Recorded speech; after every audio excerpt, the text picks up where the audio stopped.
All right, good morning, and welcome to the preview for the last game in this series. I feel pretty confident in saying that since it's game 7.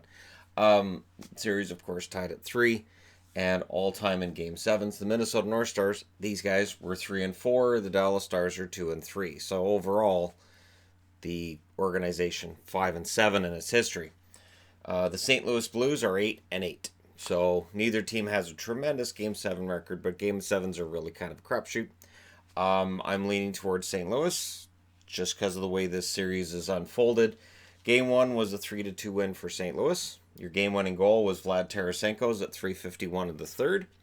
Game 2, it was 4-2 Dallas. Your game winner was Matthias Janmark at 14:51 of the first. So some of these games were decided early. We just didn't know them. They didn't know at the time. Game 3 was 4-3 for St. Louis. The game-winning goal was Patrick Maroon with only a minute and 38 seconds left in the game. Game 4 was a 4-2 win for Dallas. The game-winning goal was Klingberg at 9:26 of the second. Game 5, 2-1 win for Dallas. Your game-winning goal, Esa Lindell, 6:13 of the second. And in Game 6, it was a 4-1 win for St. Louis, and the game-winning goal was David Perron's at 15:24 the second period. So once you get your game-winning goal in the first, 3 times in the second, twice in the third, the last 3 games have featured the game-winning goal in the second period. So no comeback victories in this series, unlike the previous one for the St. Louis Blues. But you know what? It really doesn't matter. At the end of the day, they are still in a position where they can move on to the next round and prove that the jinx to teams that wear blue is no longer a thing. See, because in the East, the Islanders and the Blue Jackets were knocked out. Both those teams wear blue jerseys, and there's been talk before about how teams that wear blue, for whatever reason, don't win Stanley Cups anymore. Yeah, you name it, sports fans will find something to go, hey, did you notice? Anyways, scoring for this series. So I just put the biggest names on each team on the board. Jamie Benn, 1 goal, 3 assists. That 1 goal, he needs to score tonight. Sagan, 2 goals, 3 assists. Zuccarello has 7 assists. He's been fantastic. Radulov, 1 goal, 3 assists. Hintz, with 3 goals and 2 assists, has been a revelation in this series. Klingberg, 1 goal, 2 assists. And Miro Heiskanen with a goal and an assist. On the St. Louis side of things, Jaden Schwartz, 4 goals, 2 assists. Tarasenko, 3 goals.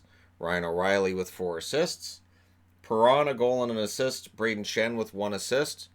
Pietrangelo, 2 goals, 2 assists. And Parayko with a goal and 4 assists.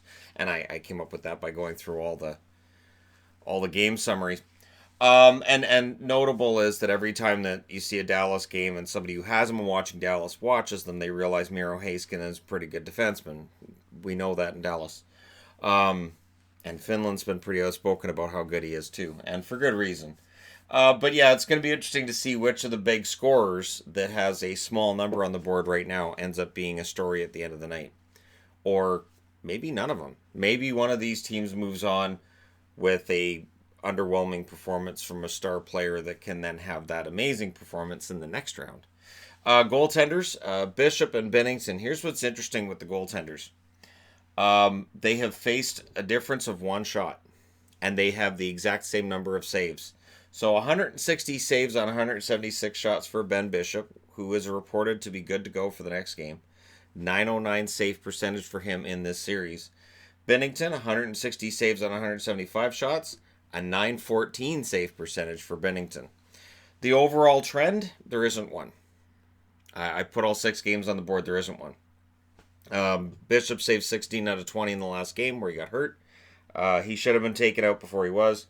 Binnington saved 22 out of 23 in the last game, but Game 4 was 27 out of 29 for Bishop, 27 out of 31 for Binnington. There really isn't a pattern here. But for Dallas, now's the time. So this is not time to be diving around the ice. And I get it. Like, I've had a lot of people say, well, Shannon, they didn't blow the whistle because Bishop dives. Oh, I know. I'm not saying that they should have blown the whistle. I'm saying that it sucks that they didn't. As a fan of the team, and just for the fact that it just makes for a really ugly looking goal when the goalie's out on the ice.